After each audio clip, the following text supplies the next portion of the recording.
అచ్యుతాపురం, రాంబిల్లి పారిశ్రామిక ప్రాంతంలో జరుగుతున్నది కేవలం కాలుష్యానికి సంబంధించిన ఒకానొక చెదురుమదురు సంఘటనో లేదా సాధారణ ఉల్లంఘనో మాత్రమే కాదు.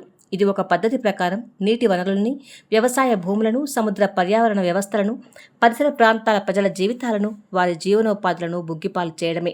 లాభాలేమో కార్పొరేట్ శక్తులకు కట్టబెట్టి, పర్యావరణానికి అవి తలపెట్టే నష్టాన్నేమో సమాజం నెత్తిన రుద్దే పారిశ్రామిక నమూనాకి రైతులు, వ్యవసాయ కార్మికులు, చేతి వృత్తుల వారు, మత్స్యకారులు మూల్యం చెల్లించాల్సి వస్తోంది.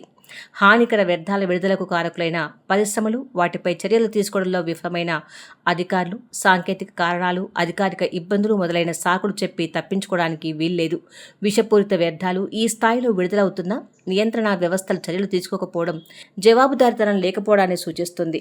హానికర వ్యర్థాలను గెడ్డల్లోకి, కాలువల్లోకి, తీర ప్రాంత పర్యావరణ వ్యవస్థల్లోకి చట్టవిరుద్ధంగా విడుదల చేయడం, నీటి కాలుష్య నివారణ నియంత్రణ చట్టం 1974, పర్యావరణ పరిరక్షణ చట్టం 1986 హానికర వ్యర్థాల నిర్వహణ నిబంధనలను ఉల్లంఘించినట్లు అవుతుంది.